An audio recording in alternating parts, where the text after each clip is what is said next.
Thank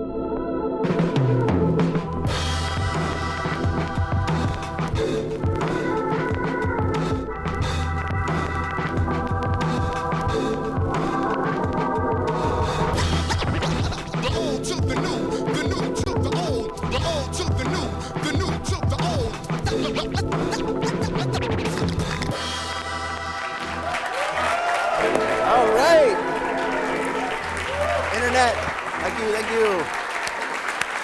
Whoa, we got a full house today. Whew. Thank you very much.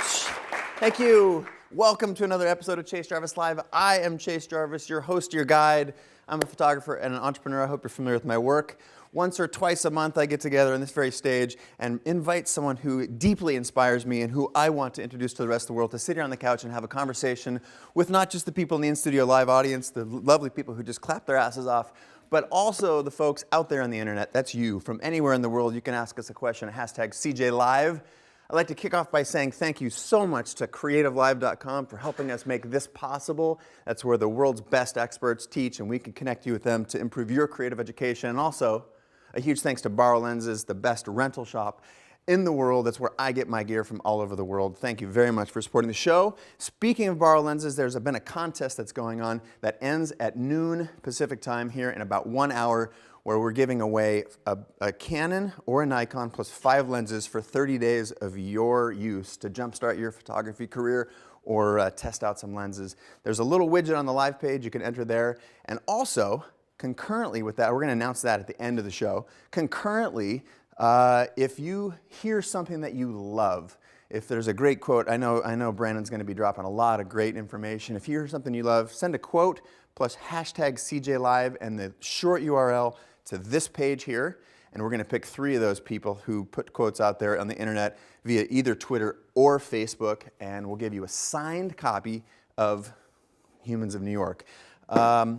Without further ado, boy, the guy who we're going to introduce right now and his project, Humans in New York, completely transformed what it means to make a photo project. I first saw this, I don't know, maybe a year ago, and it was in my feed every day. It was the one thing I clicked like on every single day. His story is an incredible one. He lost his job as a bond trader and decided to follow his passion to become a photographer. He moved to New York with 2 suitcases. His first apartment was 8 by 8 with a mattress on the floor, and now he's a #1 New York Times bestselling author for his photo book, Humans of New York. Please give a huge welcome to my good friend, Brandon Stanton. Woo! Buddy! Come on, man. I gotta get on my tippy toes, please. Woo! Simmer down. The audience is fired up today. That's a pretty good welcome, yeah, huh? Thank you, everyone. Yeah. He's so cool, man. I have so much respect and appreciation for what you did to kick this project off. And I kind of want to go back. I'd like to go back to the very beginning. We've got a video I want to show here in a minute, but I want your words first. So take me back to the beginning. Well, you know, I kind of, when I'm talking about Humans in New York, I always say that the beginning is very hard to identify because, you know, Humans of New York, especially what it is now, wasn't really me sitting down and kind of just like formulating this great idea. It was, you know, just kind of started with me getting a camera and loving photography and just going out on the streets every day and just like taking 1,000 photos. And this was back in Chicago, back when I was working as a bond trader. And, you know, I would just photograph everything. And then I decided, you know what, these pictures I'm taking of people, I started photographing a few people. Those are kind of cool. So I'm going to do more of that. And so I started doing more of that. And then every once in a while, start asking somebody for their photo. And so it wouldn't be a candid street portrait. It'd be a portrait or a candid street shot. It'd be a portrait of somebody on the street that I stopped and asked for their photo. I said, those are cool. Like, those are kind of new. So I did more and more of those. And then gradually, you know, I kind of started talking to the people. So it's like, you know, thousands of very tiny evolutions that eventually kind of led to what it is now. I think that's a huge point, actually, because I think everyone in this room, me included, at one point said, oh, I'm going to do a photo project. It has to be perfectly, fully baked, and then we're going to go out in the world, we're going to execute that, and then we're going to high-five everybody on the way to the bank. Yeah. Not the way it happens. Right? Not the way it happens. Oh, yeah, nobody high-fives you on the way to the bank.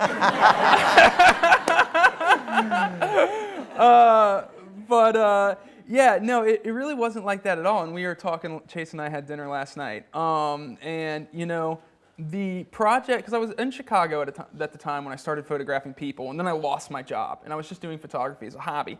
And then I'm like, okay, I wasn't even really good at photography at that point. I mean, some would argue I'm still not good at it, but I'd been doing it for 3 months, and all I knew is I really enjoyed it. And I'd been working in finance, and I said, I've been doing this, my whole goal in finance was I always felt like an artistic person, like, oh, I'm gonna make money, and then I'm gonna use that to do some kind of creative pursuit later. I'm going to store up these resources and use that to do some kind of pursuit later. And then I lost my job, and I was like, well, you know what? I'm just going to... There are no resources to store anymore. Yeah, exactly. Yeah. It's just like, I got this camera, I'm going to just do something, at least for a few months, for no other reason, just because I love it. I'm going to be poor. I'm going to, have my time. And so, I started traveling. I took my camera and I started traveling, went to Philadelphia, and then I went to Pittsburgh, and I was just doing these street portraits, and I got to New York. And I just had this idea while I was walking around New York, just taking photos for fun.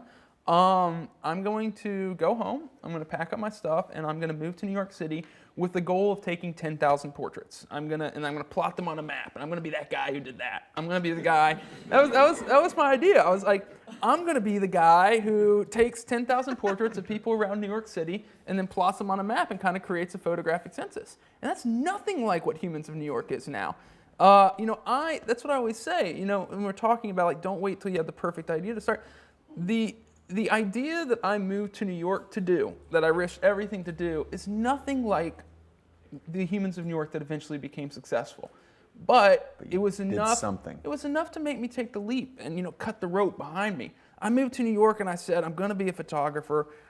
It's what I'm going to do. I'm going to do it all day long, and I'm going to figure it out. And then in the course of doing that, I always say I had thousands of portraits before anybody started paying attention. Just because my goal wasn't 10,000 followers, it was just 10,000 portraits. I actually had a counter on my website that 5 people were coming to a day. It was there was a huge counter on the website. I was counting up to 10,000. And Very slowly, right? And I got, but I mean, you'd be surprised. I was out there. I want to try and summarize for a second, because you said so many nuggets already. Yeah. One, that there was something that forced you to take the leap, but you thought you had to do everything while you were saving up money, and then after you'd saved up money, then you would start your passion. Right. So I think we all know that that's actually a major problem with most of the people that I know who are in a job or a life that they don't want, is they're waiting for something to be the impetus to start the thing. Right. And if I'm hearing you, that was bullshit. That was actually when you actually didn't have that option to continue doing both those things at the same time before you jumped over. Yeah, and I wasn't jumped. I was pushed, really. Yeah. I probably would still be in finance if I hadn't lost my job. I got fired, and I decided that, and I didn't have a long time frame. I wasn't, I'm going to be a photographer for the rest of my life. I'm just I'm going to take the next 3 months, and I'm going to photograph like it was my job. Like that, I'm going to wake up in the morning, I'm going to go out and photograph and go out and photograph. And then, through treating it like a job, because it's kind of like a mental switch. You know what I mean? Yeah, I do. It's just I've lived that switch. It's so hard to say, I'm an artist and I'm going to treat it like my job. Because it's so much easier when you're talking to your friends and your family. Say, oh, I fiddle with this, I make movies on the side. Like when you say to your friends, I'm a movie maker, or I'm a photographer, that's what I do. Suddenly, people are watching you, and they're expecting you to do that. So there's a lot of pressure to say, yeah, I'm not doing it as a hobby. That's just what I do right now. It's a vulnerability you're putting yourself out there. And something about flipping that switch pushes all your chips into the pot. It cuts the ropes behind you, and you just say, I might not be there now. I might not have the idea now, but I'm going to do it, and on the way, I'm going to flesh it out. I know there are thousands of people who are watching online that are shaking in the boots right now, because that's what they think, and that's what they know they have to do to make their next step. I'm going to put you on hold for just a second. I want to cut to a little video that basically Facebook, he has become a force of nature on Facebook, more than 3 million likes, and the last time I checked in December it was 2 million, so it's escalating rapidly. They made a beautiful piece about you, and so for the folks at home who are just now dropping into the interview, there's a little video to get you up to speed with Brandon Stanton and Humans in New York. I moved to New York with 2 suitcases and a goal of taking 10,000 photos. You know, I didn't have money to go out, I didn't have money to go to bars or anything like that. All I did all day long for about 6 months was photograph. That's all I did. You know, in the early days, I'd have people actually say to me, how delusional do you have to be to think that you're going to be a successful photographer with no experience?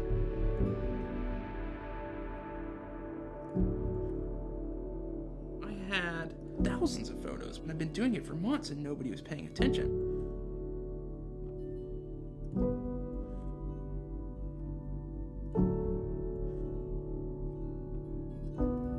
One day, I started a page called Humans of New York. We started getting 1 new fan a day, 2 new fans a day.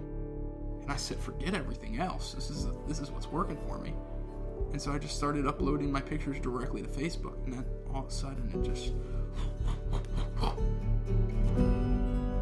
Do you remember the happiest moment of your life? Paige passed me the puck, and then I shot and scored. Where in Iran were you from? So you have really plain-looking underwear. It's like super plain. That's a great quote. The real. I have really plain-looking underwear. I think, you know, we walk down the street and we see all these people and we do kind of wonder about their stories. The celebrations and the victories, and that's what people are engaging with. What's your greatest challenge right now? I don't think about it. I just go day to day.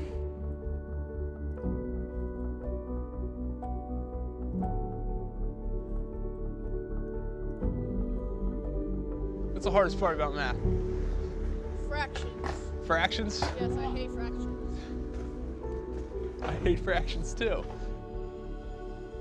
What I really hope to maintain is the culture of positivity, of celebration and support that these people share.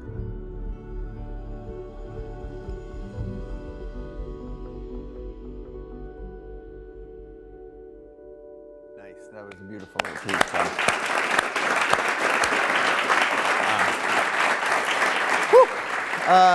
If you're just joining us now, I'm Chase Jarvis. We're on Chase Jarvis Live. I'm sitting here with Brandon Stanton, the founder and creator of Humans of New York. This is the book. It went to #1 on the New York Times bestsellers list. We're taking your questions at #CJLive and on my Facebook page. They're coming in like crazy right now. I've got a bunch of them I want to cut to. But before we do, I have something in that great video inspired me to ask you a question, which is, what is it about your project, about Humans of New York, that's so damn sticky? Why do every time I see it on my feed, and the same goes for everybody I know, that they stop and they read it? I mean, but I will answer, but you know, before that answer, I almost, you know, as a rule, try not to focus on that very much, because, you know, that's kind of, you know, everybody's like, what does Humans of New York mean? What's the universal appeal of it? You know, why are you doing that? And, you know, these are all things that I really can't kind of control, which is how the audience really receives it. You know, and I told myself, you know, even when I started realizing that Humans of New York was going to be big, and really big, and then I'm just like, I'm just one dude with a camera. You know, I kind of did some soul searching, and I said, well, you know, when this happens and all these people are paying attention, you know, what can you do to stay centered? You know, what can you do to stay controlled? And then I kind of looked at the things that I knew I could control. And I could control becoming a better photographer, you know, taking photos, you know, becoming a better storyteller, and working every day. And so it's just like, you know, what do I focus on? What do I focus on to continue growing Humans of New York? Not what is it about this that the audience is loving? Do more of that. It's working for 2 hours every single day, stopping 10, 12 people, and taking 5 photos every single day. You know, that's what I really focus on, is what I can control, which is really a very small amount of things. And that's going out there and doing the work every single day and taking these 5 photos every day. I have a huge amount of respect for that. What do you think? Oh, so why do I think people why engage with it? Now, if I was to, you know, get philosophical about it, which I try not to do, you know, so much, I think the real interesting thing about Humans of New York is, like, and this was something that was interesting when I was just starting, and it's just I'm trying to tell people what I'm doing with my life. They're like, oh, you're taking pictures of people and putting them on Facebook. It's like, or social media. Man, that's real rare. Pictures of people on Facebook. You know what I mean? It's just like, that was like, that's why it was so hard to convince anybody that I wasn't just avoiding getting a job. It's like, yeah. And so what is it? That was good one. Well, yeah, well, no, I feel like, that was the running theory at first, is that, what's Brandon doing? Oh, he's unemployed in New York. So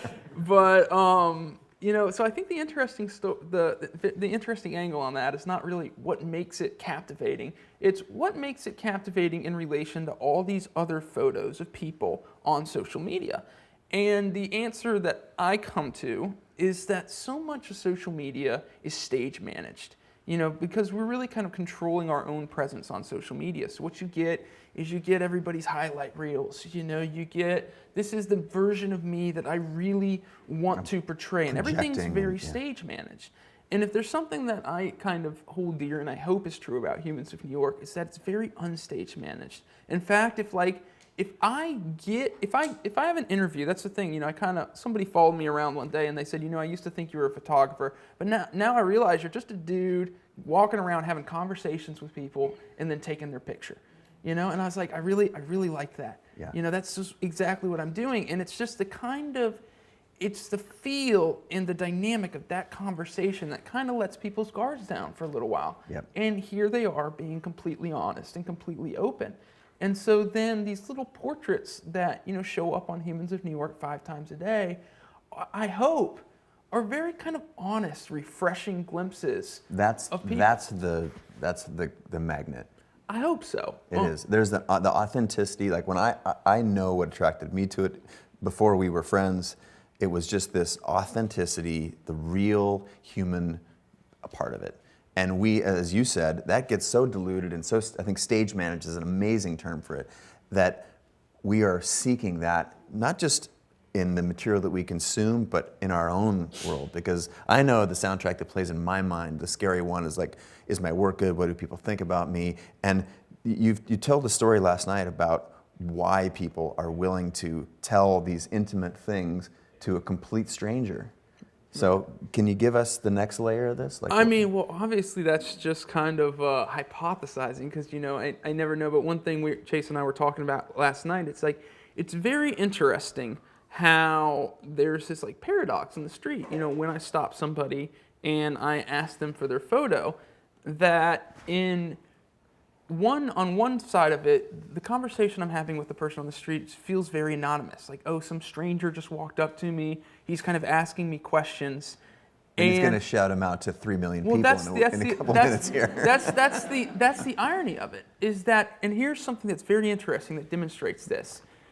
Knowing that this is going to go in front of 3 million people, somebody will be extremely open with me about their struggles, their sadnesses, their insecurities. However, if they have one friend standing next to them when I'm doing the interview, they'll clam up. Isn't that interesting? And so, it's just something about talking to somebody who doesn't know your history, doesn't have all these preconceived judgments about you. Like, oh, that's just Jim. That's like, he's not a philosopher. He's just talking out his ass. You know what I mean? It's just like, Yep. It's like, oh, Jim's saying he wants to be a better person. He stole the whole keg last week. You know what I mean? It's just like... That's what they say down in Georgia.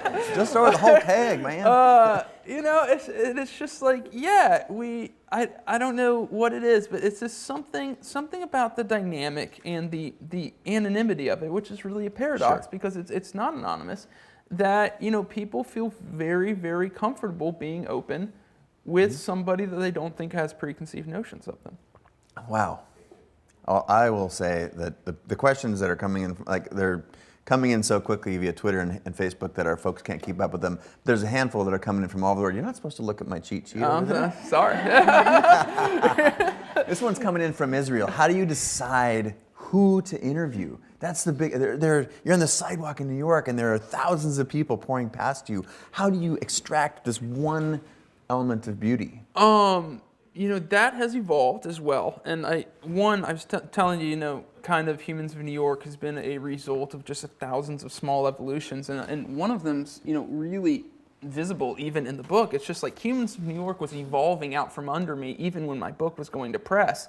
This is a very visual book. If you flip through it, there's a lot of very interesting styles and colors and personalities. And that's because Humans of New York started out as a photography project. And so I was walking around the streets looking for visual cues, looking for people with very interesting clothing or hairstyles, and then I would ask them questions. But now, I just look for people who are alone that I can talk to.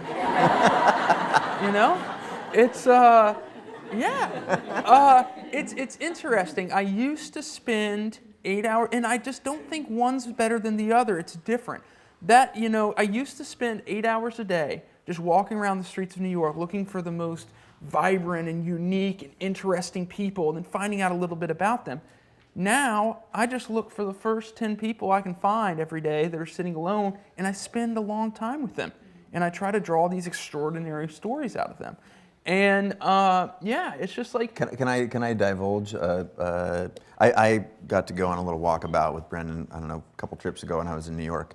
And it was the first time we actually physically met, and I didn't know you were going to bring your camera. We were just going to go get a cup of coffee, and lo and behold, he's got his camera with him. We start walking, and he's like, "Yeah, I'm gonna shoot some pictures." And I was like, "Oh, cool. I'll hang back and watch." We're 20 minutes into our walk, and he goes like, "All right." So, and he just starts grilling me, and I had no idea. He hijacked me, and then I'm on, and it was both sort of welcoming. I felt connected. And scared shitless because I didn't know where this was going, and I've seen so much vulnerability come out of the people that were in your pages. And what was it that I honed in on with you? It was that my wife and I decided intentionally not to have children, and what had been the social repercussions of that throughout our friend. And I had no idea. We talked for, we sat down and had coffee for an hour, then we walked for 20 minutes, and then he grabs me and pushes me aside and said, "Hey, let me take a picture." Wasn't any pushing, I don't know. Like, whoa, he's a big guy too. He threw me against the wall. Make it sound like I jumped him. I just put him in a headlock. No, but you turned me aside and you said, "Click, I want to take a picture." And then you started asking me questions, and I was blown away. And when I think about your true art, it is getting that nugget in a way that I've never seen, never personally. I've been interviewed by hundreds, maybe thousands of people, and I've never had anybody do it as well as you did. So what's the secret? How did you find that little nugget? I mean, well, with you, we were just kind of walking around, and I just kind of follow my natural curiosities. That, and I have no stigma about what to ask. There are huge themes here, you guys. When you're thinking about your life, we're talking about Humans of New York, but there are so many things. Like, I went with my intuition. I just did it. I cut the rope. There's so many things, so many takeaways for you out there at home and for you in the in-studio audience. This is like spoken right here. This is truth. Sorry, keep going. Oh no, that's no problem.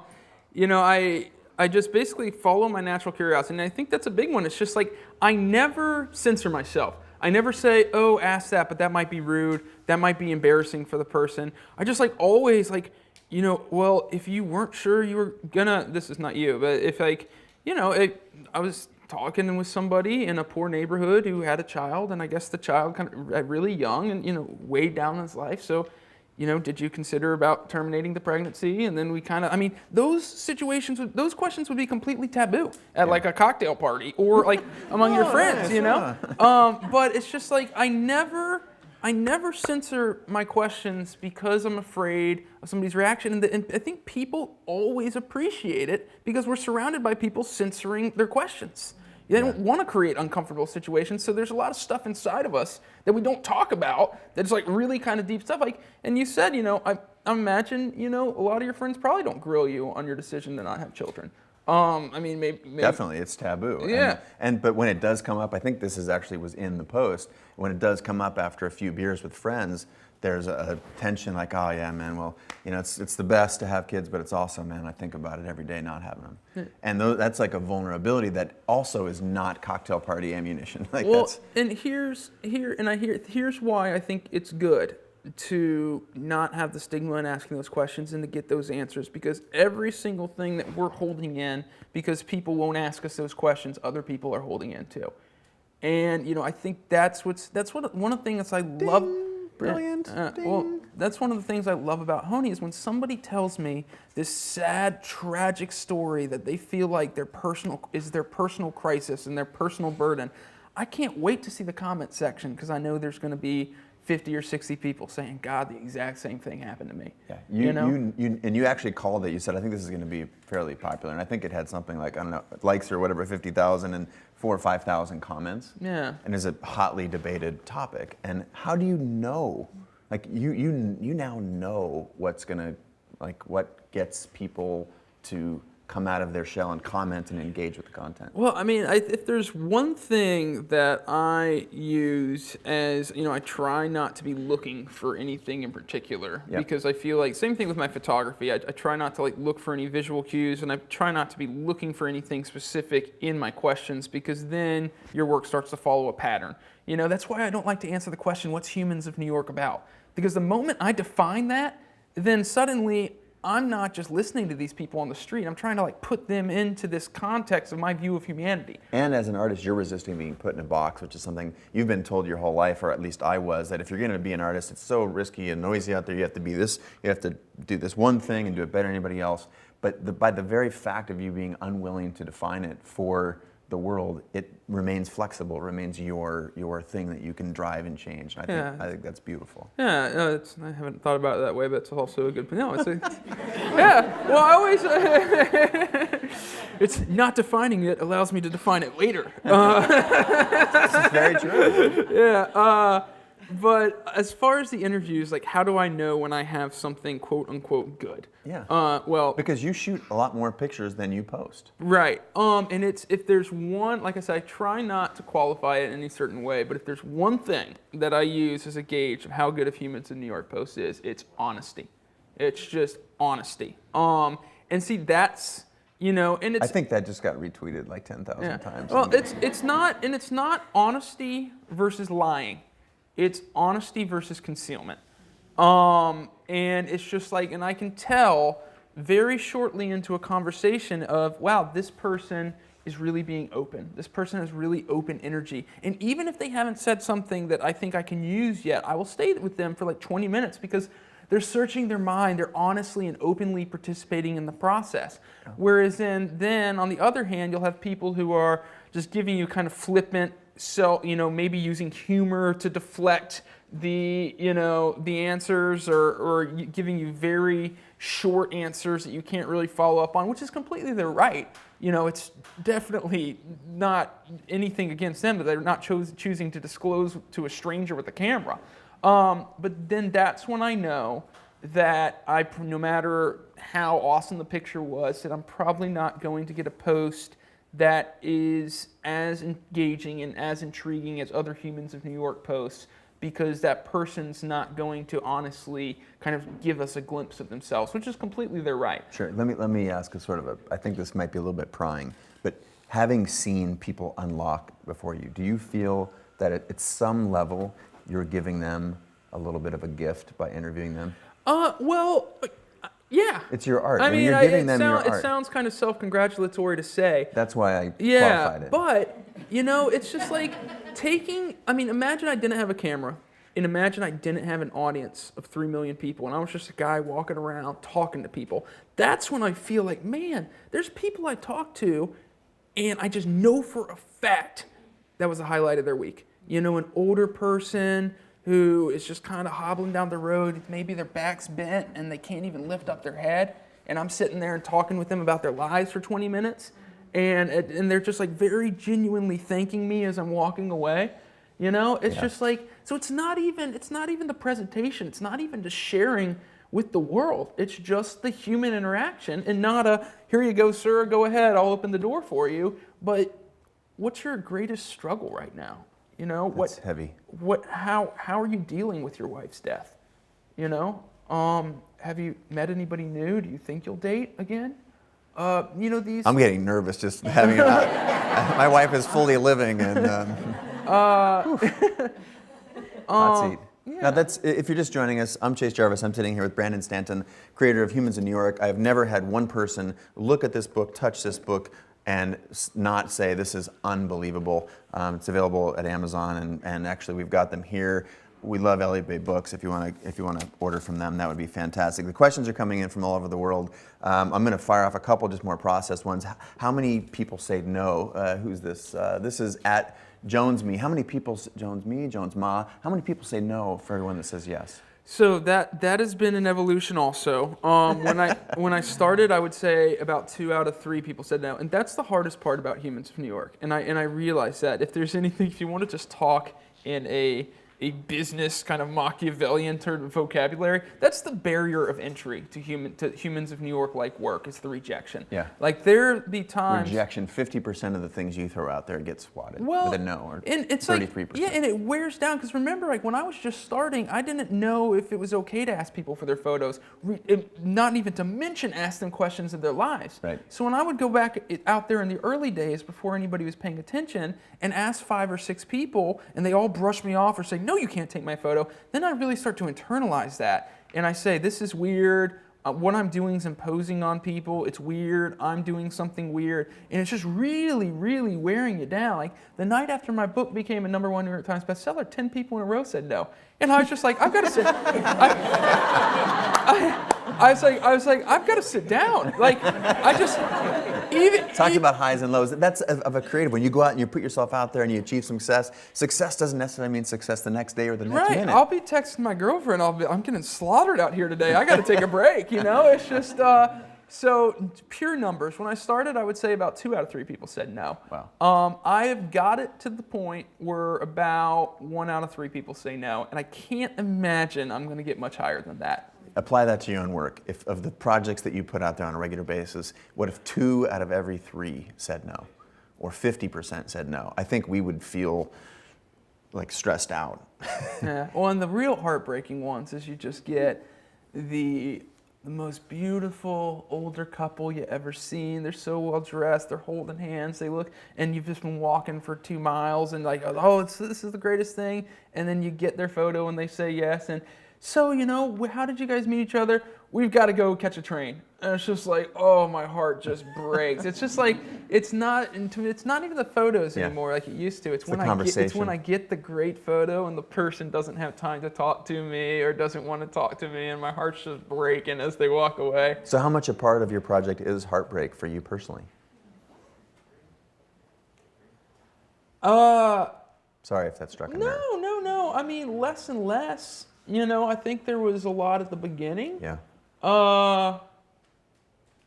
Such is true for creating things. There's this at the beginning when you're creating and you're putting it out there, you're vulnerable, you get smacked down, it's pain. Yeah, and over time you get better. Yeah. You get used to it. I was kind of, you know, the reason I kind of stopped, I was just trying to think of, you know, what form heartbreak takes today. You know, right? Humans, I've been really lucky in that. No skill, just luck? Well, I mean, hopefully I'm getting skilled, but I've just been really lucky at the universality of the warm response to Honey. I'm just constantly amazed by it because I'm a sensitive dude. And we were talking. We held each other last night. We had a very intimate table for 2. You would have loved it. I mean, we were talking last night how if you just read like 100 comments about your work and one of them's bad, and I'll tell you what, if you read the book on Amazon and they got the 5-star, 4-star, 3-star, 2-star one, the 1-star reviews are never the ones that bother you because they're just like, you're Satan, go to hell, I hate you. It's the well-reasoned 2-star reviews that really, oh man, this guy actually thought about it. Oh man, he thought about why I'm bad.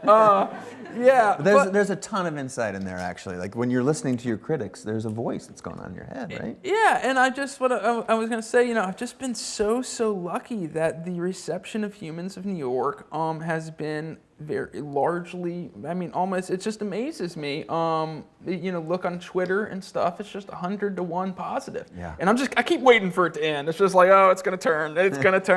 But you know, right now, I've just been that lucky and blessed by just everybody just being kind of overwhelmingly supportive. And which is good, because yeah, when you get a really large audience, it gets intimidating because like, I make mistakes and I'll post things that I I'll try to be funny and I'll say something. I'm making less and less of them because I'm getting, when you got 3 million people that are ready to tell you when you made a mistake, you learn real fast.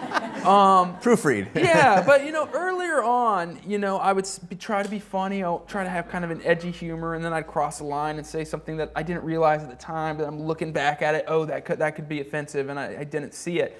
And 0.01% of my audience could be mad at me, and that's like 300 emails. Yeah. You know what I mean? Yeah. And it just feels like the world is just coming down on you. Yeah. And so it's just like it's interesting to to kind of philosophize that that criticism and saying no, that's not 300. It's 0.01%. Even though it's a very large amount. But yeah, so I just really hope I never piss off 0.02% of my audience. Let me interrupt you for a second. We got there's 100 questions in the queue here, and I'd like you guys to prepare a question because I'm going to go to you in just a second. But there's a couple other ones that I think are worth hearing about. Alexandro Navia on Twitter said, "How did you earn the money to sustain yourself at the beginning?" And I think the answer is you didn't. Yeah. I lost my job. I get more and more open as I went. I had like $1,200 a month coming in from the government because I lost my job.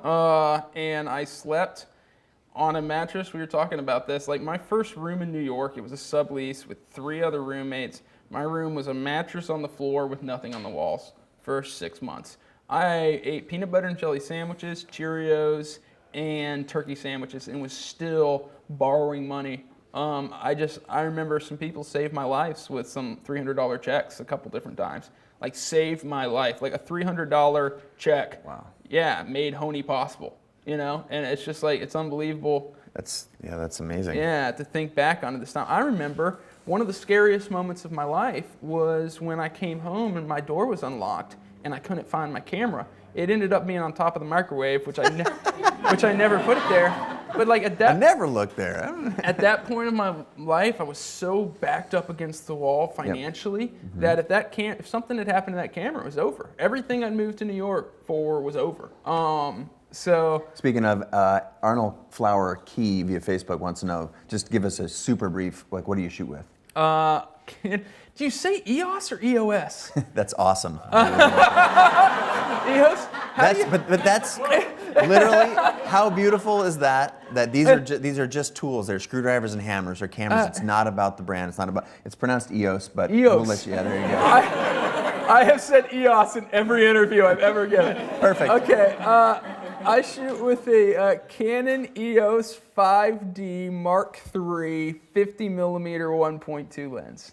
That's all I use. I own one camera. You lens. saw in the Facebook video, he just walks around, camera, one body, one lens. That's beautiful. And there's a beautiful poetic thing about how gear doesn't have anything to do with the success of the outcome of your product. So for all of you folks who are obsessed over gear, you don't need it. It's a nice to have, it's not a need to have. So thank you for doing that. I know we've got a bunch of questions in the live in studio audience. Hands are already popping up. Let's go here right to the front row, Norton, if you can give Brenda, I met Brenda earlier, a mic. You are live on the internet, Brenda. Tell us about it. Live on the internet. Yes. So you talked a little bit about, trouble you've gone through and, trouble you've worked through, but have any of the people you've interviewed and photographed ever come back to you afterwards and asked you to take a photo down? Yes. Great question. Yeah, and that has it's happened more and more since the audience has gotten so huge. It's a lot of pressure to be on Honey. I know, I crapped my pants when I was like, it was terrible. I mean, I have the luxury of kind of being in the background, but whenever I put up a post, even when I'm kind of announcing, we were joking about this yesterday, is that, Humans in New York's been on the bestseller list for about 17 weeks now. I haven't promoted it on my blog in like 8 weeks. Just because it's like, I hate reading comments when I'm like, hey guys, do this for me, or I hate putting myself on the blog just because it's like, it's a lot of pressure to be in front of all that people. I kind of prefer to stay in the background. And so I understand, and then, that's me selling a book. You got people on there talking very openly about, their views and some that are kind of controversial or their fears or things that happen to them. it's very intimidating. And you got 3,000 people commenting, and I realized that. And so yeah, the moment somebody asks me to take it down, I won't change their caption. Sometimes people, because remember, Can you make me sound a little better? well, that's the thing, we were talking about, stage managing, and a lot of times when I start out a Honey interview, it's like, oh, I'm running this business, it's gonna be huge, you can go here and check out my website. And then a lot of times, it kind of starts with the business card, you know what I mean? Then we kind of start asking questions. And so, I'll never change a caption, but if somebody asks, I'll immediately take it down. That's only happened about 4 or 5 times, believe it or not, out of thousands and thousands of portraits. Great question. Yeah, I think there's a lot of folks. And we got another question here. Go ahead, Buzz. I was thumbing through your book a moment ago, and it looks to me like you built this marvelous platform. Have you ever thought about doing another series called The Homeless of New York? Well, I try to incorporate. Could you guys hear the question? For those at the back, it's like, what about other projects like The Homeless of New York or Fill in the Blank of New York? So how are you thinking about Yeah, that? well, luckily Humans of New York is a broad enough brand to where I can really kind of incorporate any other sort of groups, whether that be ethnic groups or economic groups or anything. So, I do try to get a nice cross-section of the entire population and kind of share their stories. Because even then, even if I was to say, oh, I'm focusing on homeless people, even then it's kind of injecting a mission into the photo project that I really don't want to put in there. I just want to, walk around, and if I do meet a homeless person, I love to know what books they're reading, or what their favorite thing about their mom was. The fact that I don't want to focus on the fact that they're homeless. A lot of times it comes out because you can't get away from your homelessness and it's part of your story. But, I don't like to, sit down and say, what do you think about a society that would make you homeless? Why are you homeless? So that's the beauty of what you do. You take something that is the expected and then you deliver the unexpected. And can I give one more example Please, of that? this is why we're here, right? Brandon Stanton, you guys. We're here, dude, for you. Tell us everything. There are people taking notes all over the world right now. After the Boston Marathon bombings, I was in Boston 24 hours later with the personal goal of stopping people on the streets for a week straight and not asking a single person about the bombings. Wow. I went to Iran for 2 weeks. I did street portraits in Tehran. Didn't ask a single person what they thought of America. Didn't ask a single person what they thought of their government or being oppressed. It was, what's your favorite thing about your brother? It's just like, I don't want to fit anybody into a narrative, of this is, please be a representation of what's going on in society right now, I just like, tell me about your life. And therein lies the magic of Humans of New York. I'm Chase Jarvis. We're at Chase Jarvis Live with Brandon Stanton, the creator of Humans of New York. Outstanding project. We're taking your questions at #CJLive on Twitter and on the Facebooks at any of my pages. There are probably a couple more questions here in the in-studio. We're going to go back to the middle of the back. Guys, put your hand up a little bit higher. Bam, stand up. Nice job. Pro move right there. She's like, I'm on TV. Let's hear from you. Ask this man a question. I know you already talked a bit about this, but what is it that keeps you grounded? I try to, I still hang out with the same 4 friends from high school every single night. I live in the same place. You have the same hat? I was wincing when I saw I'm wearing the exact same clothes I was wearing in my Facebook video.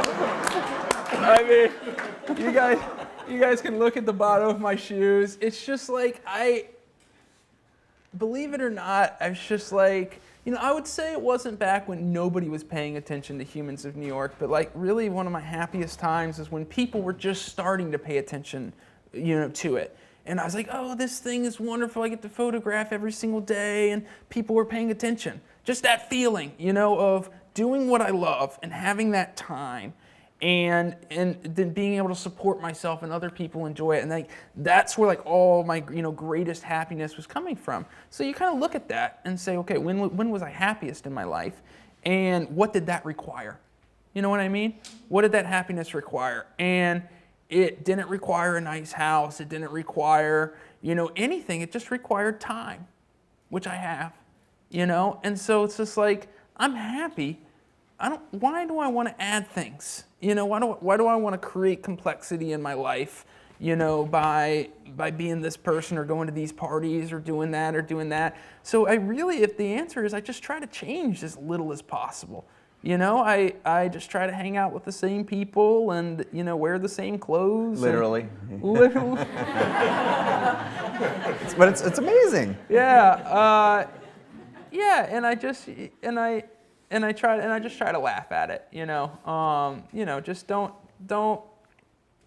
Just kind of laugh. I like to laugh with my friends and be like, "Oh, can you believe I'm a famous photographer?" It's just like because in my mind, it's just like I just been doing what I love, and It's a remarkable story, though. You moved to New York with the desire to be a photographer, or not even to be a photographer, but to take 10,000 pictures, and then within 24 months, you're at the very top of the New York Times bestseller list with a photo project that you started with one camera, one lens, and on your feet in New York City. That is totally remarkable. Yeah. It's Yeah. It's incredible. Any other questions in the in-studio audience? I saw a handful back there. There's one up here, and then we're going to go back to you in the middle of the pile back there, locked in. But we'll start off right up front here. Go ahead. Hi. Tell us who you are, too. My name is Bria. Hi, Bria. Hi. I'm wondering, you were talking earlier about it being a gift, what he gives to his subjects when he speaks with them and lets them share their stories. But I wonder, can it be kind of in the reverse? And how has your interactions with the people that you photograph affected you, not only as an artist, but also, as a human being? Can you guys at the back hear that? How has the gift been reciprocated? Like, how have you received those gifts? God. It's a great question. Just bare facts. I've had conversations with about 10,000 people about very meaningful issues in their lives. How can that not evolve you? You know what I mean? So I'm very thankful for that, and it just happens to me, and I hope that through me, my audience has had this exact same experience, because there's so many times where I'm going through something in my life, anything, where there's a Honey caption that relates. It's like, oh God, that person was doing the exact same thing, what they say, or that person was feeling that, or that person had thought about that before, and here's what they thought, or here's what they learned. And just in the course of my life, contextually, these conversations, these interviews always come back to me, and they always pop up to me. So it's just really, you can't help but be evolved, and you can't help but be changed by it. And so, do you remember each person in some way, shape, or form? I have this weird thing where I can remember taking photographs of 10 million photographs. It used do you remember? Well, I used to really take pride in never forgetting a photo, but now there's just been so many. But I'll never forget a caption. I'll have somebody come up to me, and I might have photographed them 6,000 people ago in 2 years. But I'll be like, what was the caption? And it's like, oh yeah, I always remember the captions. Well, I would love to just take a break for a second and flip through a couple of photographs. I don't know if we can cue those up for the folks at home. If you're just tuning in with Brandon Stanton, and he walks the streets of New York and shoots portraits of people that he stops on the street. The work is stunning. It's very, very simple. We were talking about it. There's criticism of, oh, am I a photographer? Why don't you bring in some light? I can just hear the jackasses like hammering you on the internet, like, well, you should have framed it to the left. And it's like, no, you're the one with the New York Times bestseller, dude. But so I know you can see on the stage monitor here. I should have actually framed that one to the left. Yeah.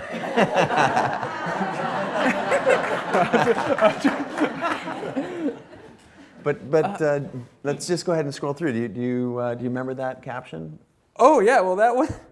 You want to pull it up again? Yeah, I don't know if you can pull it back there. Our technical director's got some headphones on. The caption for that one is, oh wait, go back. This mustache is so Sikh.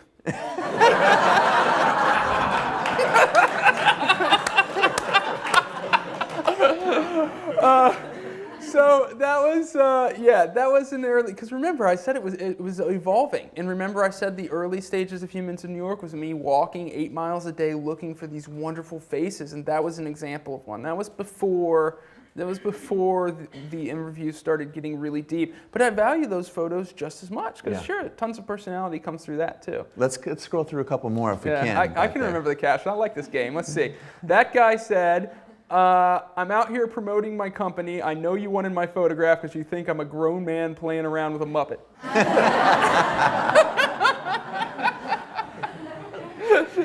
Let's scroll to another one. Again, I think there's a real sense of the photography. She said, I can't talk to you because these shadows are changing every second. Wow. That one was one of the early ones, and I think the caption was just kind of something fun, like he's going to be a player. She said that in these dogs you can see the whole range of human emotion, happiness, jealousy, depression. I've seen it all with them. This is uncanny, your ability to recall these. This was an interesting one. Again, really? Again, really, Chase says. Again, this was in the kind of early days before I was conducting an interview. She was doing a performance at a gay bar, an open-air gay bar. It was a brunch performance. And it was like techno was blaring, and she's in there dancing on the tables. And towards the end, she ran out into the road, threw all her tips into the air, and just started rolling around in the money. And that is right at the end when she realized she had to get the money off the street before the cars started coming again. Incredible. This one, they were just kissing, and I actually I ran up to them afterwards and said, will you guys please do that again? There's such a humility with which you approach this project. I love it. These photographs are so simple. They're so honest. Hey, look at that. Yeah, she was having a birthday party. She was from South Carolina, and her parents did something. I think it was like on their 10th or 12th birthday. They did something really special for her sister, and so they wanted to do one for her too. And so she came up to the Plaza Hotel and had a Plaza-themed birthday weekend. Wow. I asked her what her favorite thing to photograph was, and she said myself. She said, I used to live in a plastic bubble, and I mean a literal bubble of plastic. Wow. She said, I'm sorry he's so shy. That was before I was asking anybody. This was in the very, very early days. In fact, this might have been before I actually made the decision to do Humans of New York, when I was just walking around New York just photographing people. I think that photo was actually from that era before I decided to do it full time, and I was just doing it because I loved it. Incredible. Well, thank you very much for sharing those pictures. There's just a humility and an honesty with which you approach it. The photographs, there's no lighting, it's just people in their environment shot with the same camera, the same lens over and over and over again. And you don't get bored. The audience clearly doesn't get bored. It's accelerated, if anything else. Why do people feel this incessant need to, like, oh, I did 10 of these and I have to do 10 different ones tomorrow and 10 and 50 different ones a day after that, and I have to keep moving. Why are you ruthlessly simple? Well, I'm simple, but because I guess I'm simple in process because I think the diversity's in the stories. Like, instead of looking at myself as, Dave LaChapelle, who is like all of his art's coming from his genius. You know what I mean? He's creating these scenes and creating these beautiful things, and all this originality is coming out of him, and he's drawing into it. To me, all the originality is coming out of the stories of the people I photograph. So I can afford to stay simple.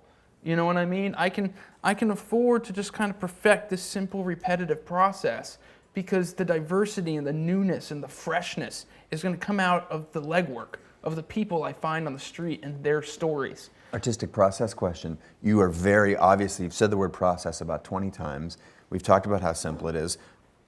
How important is that to you? How disciplined are you about what it is you make every day? Very. Like what we were saying, I put up 5 posts a day during the winter. How long have you been doing 5 posts a day? I would say probably for 3.5 years of doing Humans of New York, I probably averaged about 6 posts a day. Anybody in this room done that? When you think about what it takes to go from a bond trader who loses his job to your dream world of being a photographer and creating a project that sets human spirits free, the idea that you're, I don't want to put words in your mouth there, sorry if I did. Well, Go listening to you hijack it, talk, take yeah, it away. no, it remembers it. Somebody over here asked like, how do I stay grounded or something? I just remembered something that I always thought about, like focus on the things that I can control. I said at an early stage, no matter how many people are paying attention or how many books are sold or how famous I get, I want my pride to be that I work harder than anybody else. That's because I can control that. And just on a simple survey, it appears that you do. Hard work is obviously an important part of this. Right, and I just, like we were talking last night, I'm in Seattle for, 5 days. I'd like to, come back to Seattle and kind of do a longer treatment one day, but right now I'm focusing on New York. And so I texted Chase, right before I left, I go, I worked double shifts until I could have my 25 photos. So the blog, I think probably right at this moment, a post is being posted on the blog. I set it up before I came out here. It's just like, 5 a day. And it's just like, it's kind of what I feel that I owe to my audience. It's just like they're following me. I will give them 5 posts a day every single day. And I'm very kind of serious about keeping up that commitment. Is that ever painful? Does the commitment to your art sometimes beat you down? I mean, I guess any kind of commitment's going to have its pain, but it's like the most beautiful commitment you can have, I guess, is, a commitment to like your own dream. And, sure, there's days I don't want to go out there and I know that I have to. I want to take today off, but I'm completely out of photos, so I have to go. So, there's some, there's going to be some doing what you don't want to do involved in any commitment. But, if you want to make anything great, you've got to commit to something. And so why not commit yourself to something that of your choosing and your choice? Yeah. There are so many lessons wrapped up in there. I think this might be a good time. We'll take, I know that question is in line, so bear with me just for a second. About process.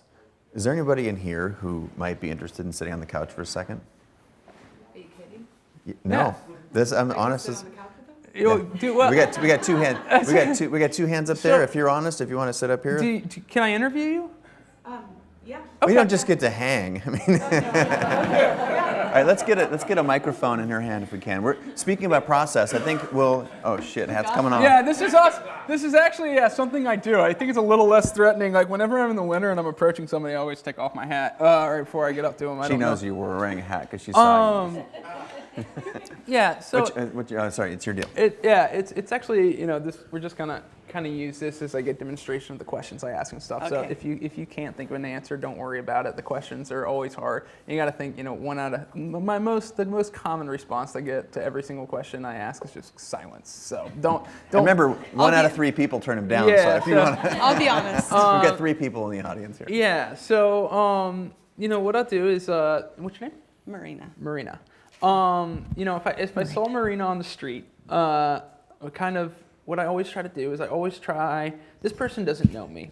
And so the main thing is and I've learned just this through approaching people like 10,000 times, it's not really about like what I say. When I was first starting, I was always trying to like just say the right things. Like I remember there's a lot of struggle between, do I call it a portrait or a photograph? Do I ask for their portrait or a photograph? And how much do I explain? I was kind of experimenting with all these like combinations of words. And then I realized just doing it over and over and over again that it's not about what I say, it's all about the energy that I'm giving off, which I want to always be as calm and as non-threatening as possible. Like my main goal when approaching somebody on the street is just to have them not be scared of me. So, high aspirations. Yeah. That's why you take the hat off. But it's hard to do. It's hard to do when a stranger's coming up to you in New York. I mean, you're trained. Even I'm trained. Like if somebody comes up to me, even if they have a smile on their face, and like, yeah, you're smiling because you're gonna ask for my credit card number. Eventually. So it's just like it's a difficult thing to do, and I always do, and I always wince when it's on videos. I always, I'm 6'4", and I always kind of like reflexively kind of crunch up. I remember one article say I collapse. My lanky frame collapses. So what I do is I kind of bend down, and then my voice gets high. It makes me wince every time I hear a video. excuse me. and my friends always make fun of me because I'll see somebody across the street and I want it so bad. Even across the street, I'll start going, and then I'll get up and I'll, excuse me. Do you mind if I take your photograph? Just like that. And sometimes they'll say yes. If there's any hesitation, I run a popular website called Humans of New York and just take pictures across New York City. Is that okay? Yeah. Okay. And so I never tell them that I'm going to ask about their mom's cancer beforehand. I never say, I'm going to ask, very deep questions. It's always escalating commitment because I just don't want to freak people out. And so first thing I'll do is I'll take a full body shot of you. And then, I'll come up and I go, well, what I really do is I've taken over 5,000 portraits of people around New York City, and then I just kind of find out a little bit about everyone I photograph. And so I might photograph you while you're talking or while you're thinking. And so the process is I always start with very, very broad questions. Like one thing that I'll ask is, if you could give one piece of advice to a large group of people, what would your advice be? Oh, goodness.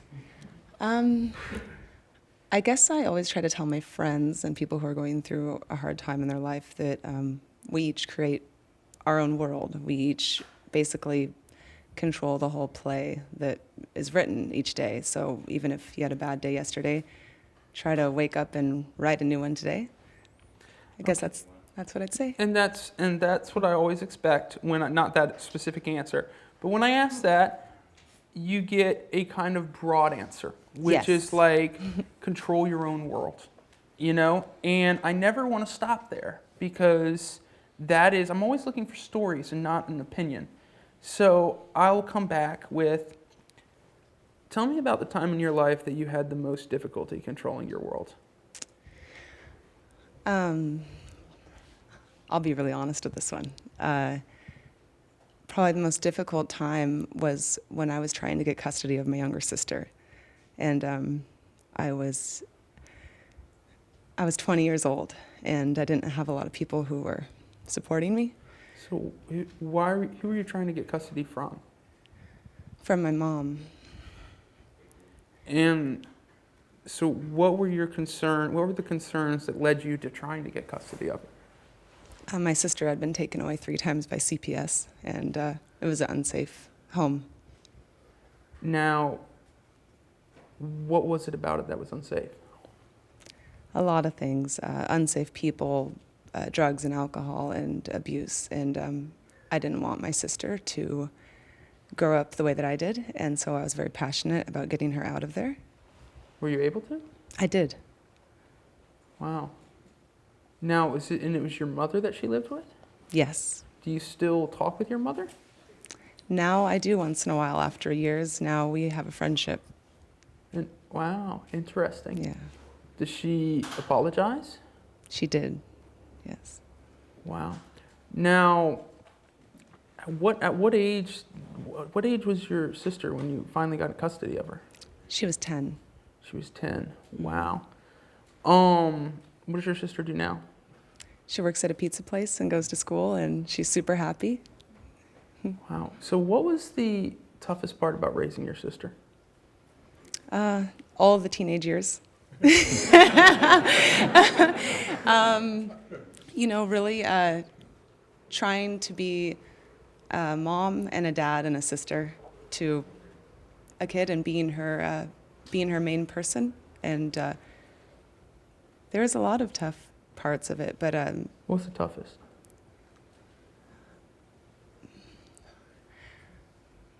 I guess always holding myself to a standard that I wanted her to see.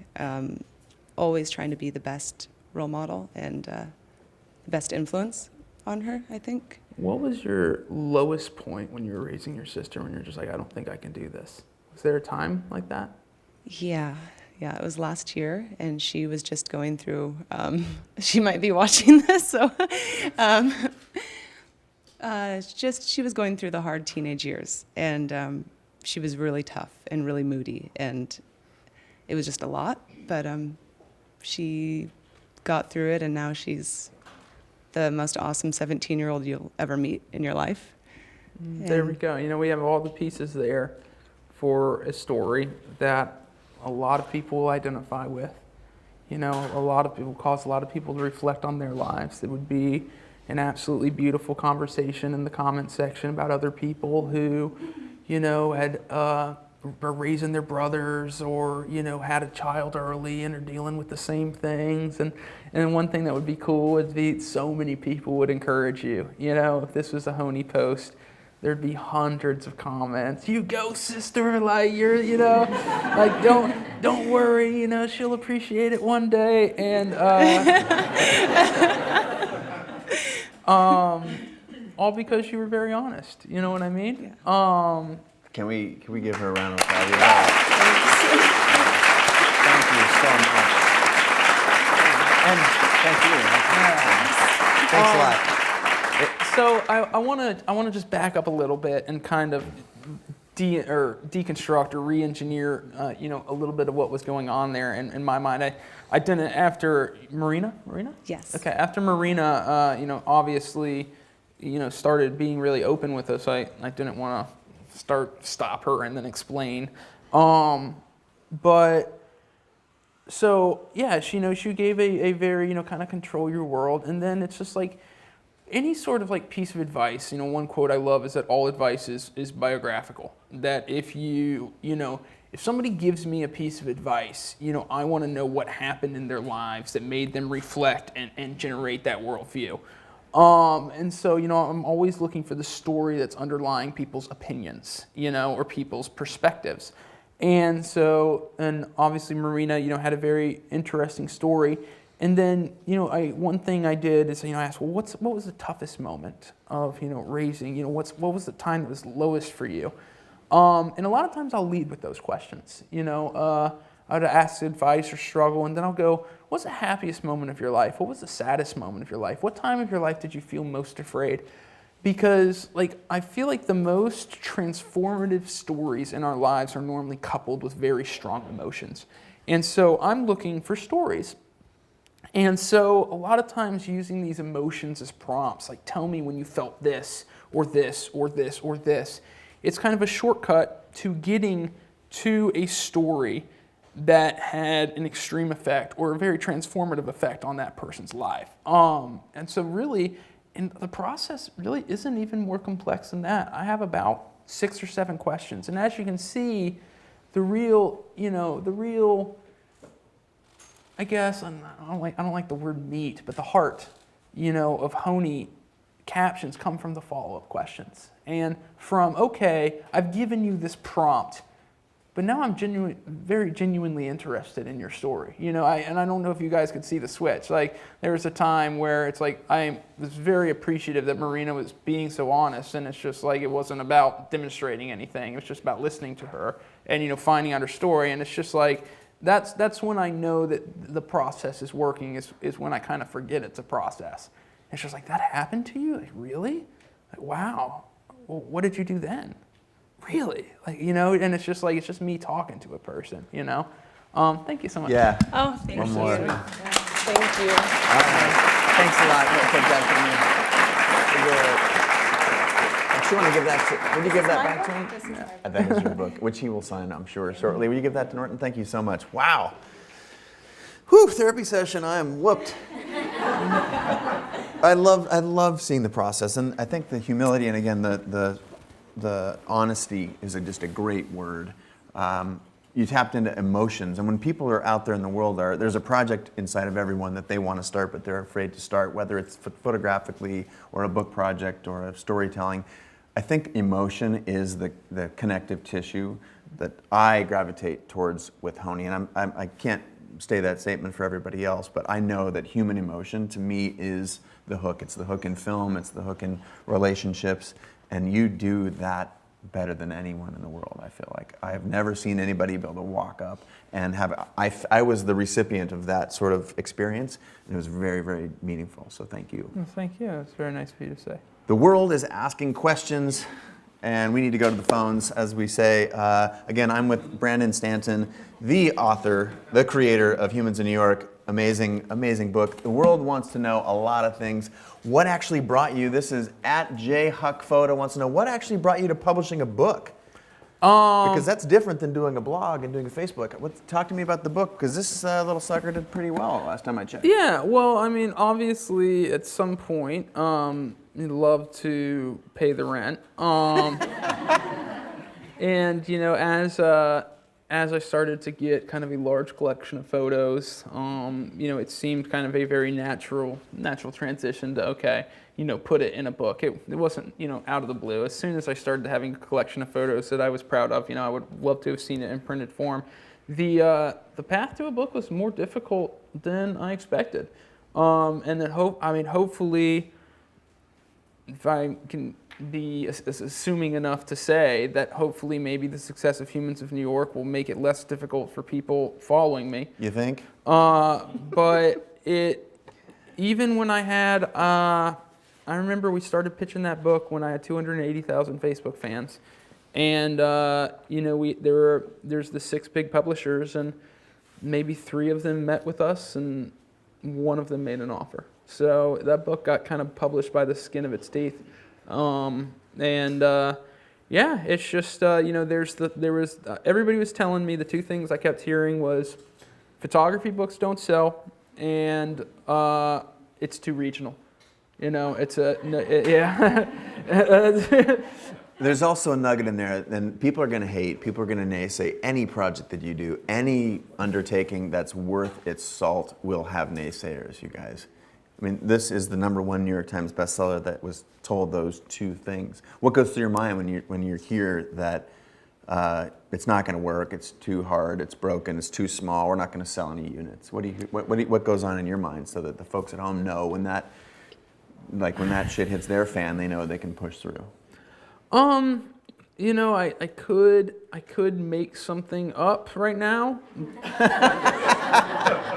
but you came 3,000 miles. We don't need you to make anything up. Just give us the truth, buddy. I mean, at the time, it was the opposite. I was like, you guys are crazy for not wanting this book. It's just like, I knew I had 300,000 people looking at it every day, and I knew the kind of, I was getting letters this long. You know, I knew people loved Tony. You know, and I was just like, I'm in these meetings with publishers like, oh, we don't know if there's like enough interest, and it's just like, are you guys, it just shows you how resistant, you know, the system is to trying new things. It's just like, you know, I knew the book was, and I mean, obviously it was so much bigger of a success than I can imagine, but I knew it was going to be a success by my terms, which was, you know, giving me some money to pay the rent and support myself. And I knew, I knew that, you know, I'd been providing content every single day for free to several 100,000 people. And, you know, I hadn't asked them for anything. And I was going to put my work and the best I could into a beautiful book and offer it to them. And I knew a ton of people were going to get it. And so, you know, to me, it was almost kind of the opposite thing at the time. It's just like, you know, yeah, I'll show you guys. I love that. Steve Jobs said that the #1 thing that he had over other folks was his intuition. He is like the willingness to push through in the face of adversity, in the face of no. And listening to that voice inside of you as opposed to listening to the inner critic. Do you have any advice for us out there? Like for me? I mean, here's what, and you keep turning the conversation to people who are thinking about doing their own projects. Or if that's the case. No, it's good. Okay, I want people to feel like there's something to every person in this room that they want to get out, and that is the #1. Like the audience is an audience of creatives. And no, I was saying that as a good thing. And yeah, no, it wasn't a criticism. It's just like because I just. I'll take it. I just thought of something that I would say to those people. The lion's share of the effort with Humans of New York was developing it to the point where I had one true fan. You know what I mean? And I was having a conversation with another artist friend, like, how special is it to have like one true fan? Somebody who you don't know, who has no social incentive to tell you they love your work, to absolutely love your work. And it took me months of, working every single day, of taking myself seriously, before I got to the point where that one person I didn't know was taking me seriously. And then 2 people and 3 people. That's when the intuition kicked in. That's where like the rock solid, first of all, and how do you get to that point? You have to be your own first fan. You have to trust what you like. You have to look at your work and say, how can I make myself like it more? That's the only gauge you can use for the long dark ages before people start paying attention to you. And they're going to be long. I mean, we're laughing, but that's why there's not many successful artists out there, because there's a lot of dark you got to go through where you're working your ass off and you're not getting any validation. And the only thing that can keep you going through that is what you like. Do I like my work? How can I make myself like it more? What do I like? What do I like? And you got to have belief that there's somebody out there like you. If you really like something, there's somebody else out there like you. And guess what? There's probably, if you get something you really, really, really, really, really love, there's probably millions of people out there just like you. That is the most Richter, amazing, beautiful advice that maybe has ever been said on that couch right there. I'm not even kidding. That's very, very powerful. So it's just like when I started getting 1 new Facebook fan a day from Oklahoma or North Dakota that I didn't know, then it was like, it was so liberating. I remember one of the happiest nights of my life was when I went from, like 330, there was an AP, small AP story. I went from like 330 Facebook fans to like 700 Facebook fans. Not 1,000, just 700 Facebook fans. I remember laying in bed that night just like with the feeling like, oh my God, it's just like, it's all been worth it. I made it. Because how many new Facebook fans did you get yesterday? 25,000. And that's called cultural gravity, you guys. Yeah, but here's the thing. It's just like don't measure it. At that time, like when I started getting those 1 or 2 new fans a day that I didn't know, for the first time ever, I was seeing a correlation between the amount of work I was putting in and the results, and it was so liberating. And that's when I knew from that time years ago, and that's why I'm so religious about it today, that if I just work every single day, if I work every single day and I never take days off and I do this every single day, it'll be successful, because those people are out there, like here they are, they're here now. And if I just do it every single day, there's going to be more and more, and it might be slow at first. And that's been 3 years. I haven't taken a day off. Wow.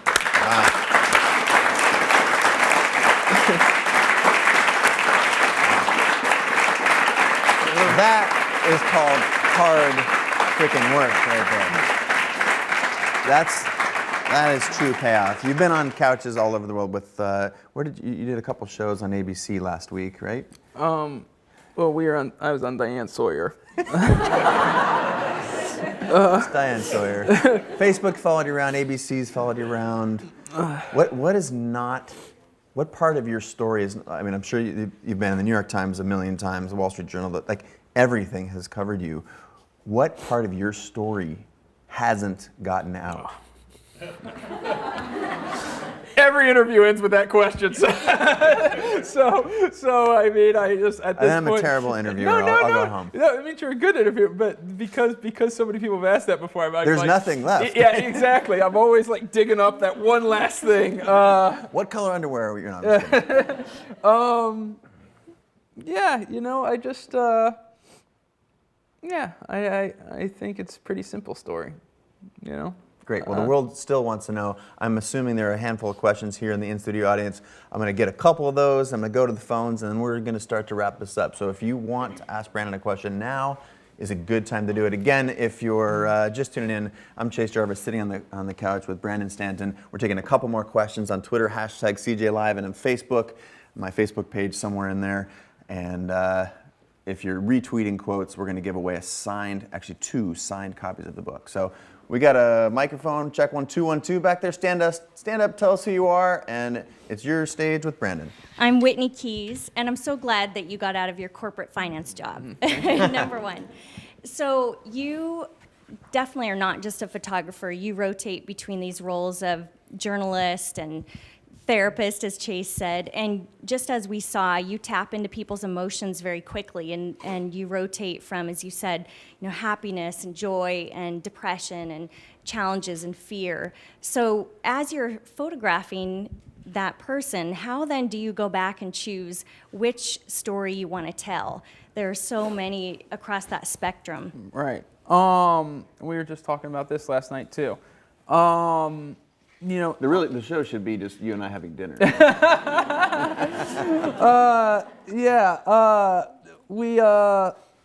So we were talking last night about this person that was very popular. I put him up on Honey yesterday. And he was talking about, he was a gay man, and he was talking about how, some of you are nodding your heads. It was a controversial post. I'm glad I wasn't the one saying what he was saying, because obviously it was a very divided comment section. But he was saying that he was a gay man, and that he thinks that there's a lot less discrimination in the world that people claim there are. And he says that he thinks a lot of discrimination, again, not my words, a lot of discrimination from certain groups are brought on by people demanding respect from people based on their membership in a group, and saying, oh, I'm discriminated against in this group, respect me or else, instead of asking for respect as an individual. And he said, I've never asked anyone to respect me because I was gay. I've always earned their respect as an individual, and because of that, I haven't really met anyone who's cared when they found out I was gay. And so that was like a very, interesting post, and obviously, that was an all-time record for comments. 6,000 comments or something as of this morning. And I talked with them. I talked to them for 15 or 20 minutes, and he said all kinds of interesting things that I could have used. I guess I'm always looking for. I try to kind of keep a sideways glance on diversity, different kinds of stories. I don't want them all to be sad one week or all to be happy. And so I'm kind of, looking at that. But, what has this person told me that I've never really heard before?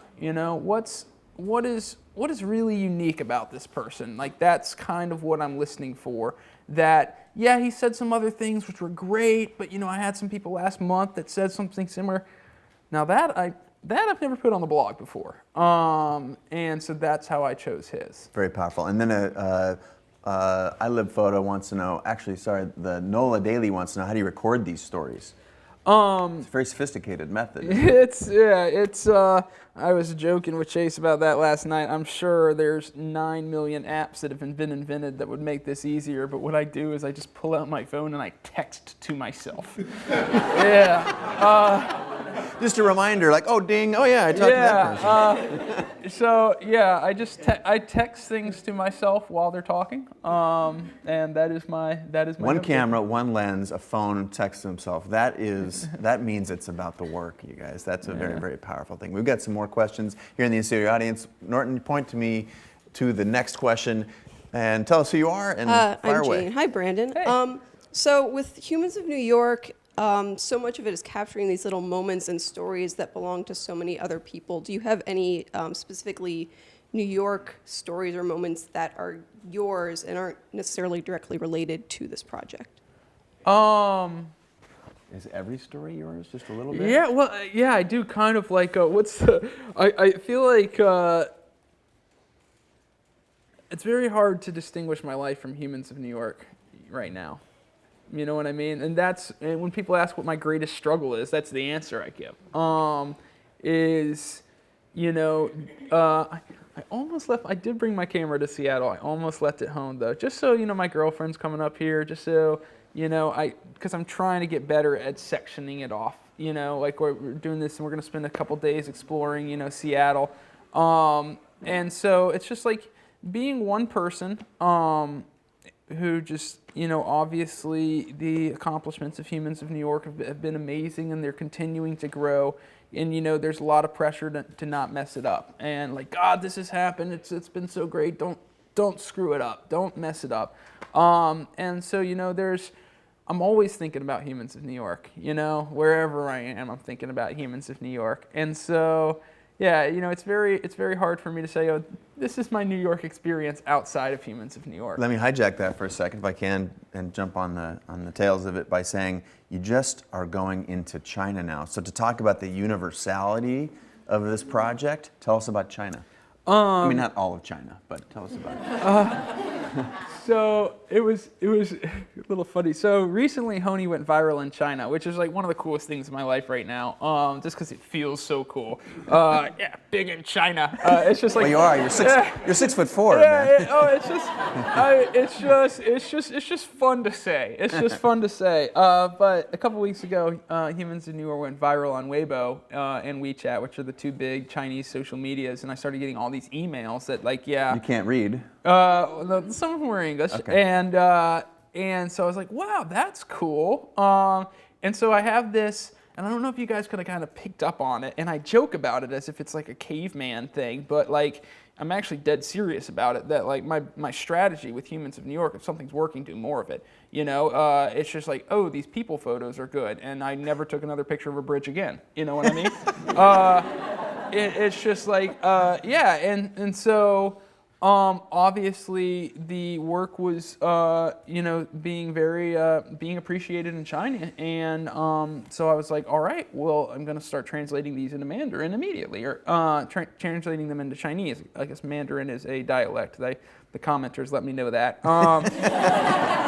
And so. I started a Weibo account, and we had, this is a funny story, real funny story about the differences between China and America. And so the Chinese television crew from Chinese state TV, they did a 12-minute piece on me Sunday night on Chinese state TV. That's like maybe the most watched television station in the world. And so I watched it, and I was like, well, they only followed me around for like, I've had crews follow me around for 2 full days to make a 2-minute piece, and these people followed me around for like 4 hours to make a 12-minute piece. I'm like, this isn't going to be good. Ended up being the best piece ever made on me because they took all 20 video pieces that have ever been made on me that people own. This is a highlight reel. And they just spliced them together, and it turned out to it was unbelievable. It's just like the positive side of IP theft. Exactly. They had footage from Diane Sawyer and also footage that my friend shot that had like 12 YouTube views. They like got the whole, and they just told the whole beautiful story. And so yeah, we went from 0,000 to 100,000 followers on Weibo in like 3 days. Like we ate dinner last night, and I've said for the 9,000th time, and like I was just like, even during dinner, we'd like the main course would come, and I'd hit refresh, and there'd be like 3,000 more. So yeah, it's growing really fast in China now, which is really exciting. Yeah. Wow. Well, I think we'll just leave that to rest and know that you're huge in China. I personally can't thank you enough. I'd like to, before we wrap this up, I want to say thank you. There's 100 questions still in the queue. Sanjay, sorry I didn't get to your photo or your question. Lib Photo, Pictures DV, you guys, thank you for coming in all over the world. Obviously, the list of questions for Brandon is long. I know you put your email address right on your website, which is dangerous but cool. And I know that there's folks in the in-studio audience who want to talk. Brandon's going to hang out and he's going to sign books here for the next hour and a half. So there is champagne, and you can toast and get crazy. We'll spend some time with Brandon.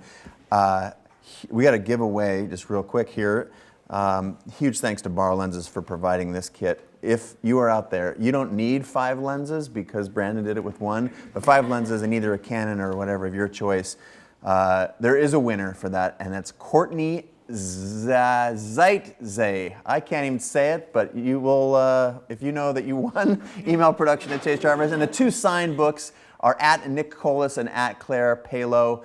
Right into production@ChaseJarvis.com, and we will send those gifts to you. Congratulations, huge thanks. Again, Creative Live, where the world's top experts will teach you creativity, and Bar Lenses, huge thanks.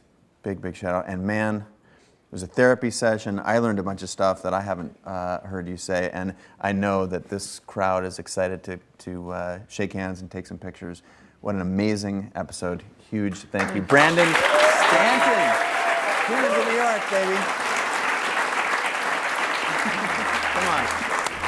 Thank you, buddy. We got it.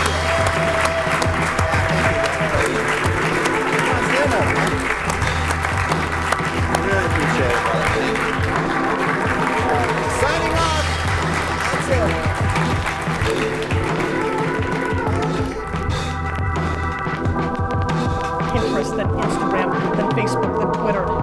this time Vine didn't exist.